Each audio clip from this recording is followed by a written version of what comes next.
جو لوگ ایمان لائے ہیں اور جنہوں نے نیک عمل کیے ہیں ان کو ہم جنت کی بلند و بالا عمارتوں میں رکھیں گے جن کے نیچے نہریں بہتی ہوں گی، وہاں وہ ہمیشہ رہیں گے۔ کیا ہی عمدہ اجر ہے عمل کرنے والوں کے لیے، ان لوگوں کے لیے جنہوں نے صبر کیا ہے اور جو اپنے رب پر بھروسہ کرتے ہیں، جو بے دیکھے رحمان سے ڈرتا تھا اور جو دلے گرویدہ لیے ہوئے آیا ہے۔ داخل ہو جاؤ جنت میں سلامتی کے ساتھ، وہ دن حیات ابدی کا دن ہوگا، وہاں ان کے لیے وہ سب کچھ ہوگا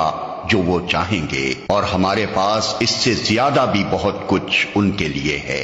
ہر شخص کے آگے اور پیچھے اس کے مقرر کیے ہوئے نگراں لگے ہوئے ہیں جو اللہ کے حکم سے اس کی دیکھ بھال کر رہے ہیں۔ حقیقت یہ ہے کہ اللہ کسی قوم کے حال کو نہیں بدلتا جب تک وہ خود اپنے اوصاف کو نہیں بدل دیتی، اور جب اللہ کسی قوم کی شامت لانے کا فیصلہ کر لے تو پھر وہ کسی کے ٹالے نہیں ٹل سکتی، نہ اللہ کے مقابلے میں ایسی قوم کا کوئی حامی و مددگار ہو سکتا ہے۔ دوڑ کر چلو اس راہ پر جو تمہارے رب کی بخشش اور اس جنت کی طرف جاتی ہے جس کی وسعت زمین اور آسمانوں جیسی ہے، اور وہ ان خدا ترس لوگوں کے لیے مہیا کی گئی ہے جو ہر حال میں اپنے مال خرچ کرتے ہیں، خواہ بدحال ہوں یا خوشحال،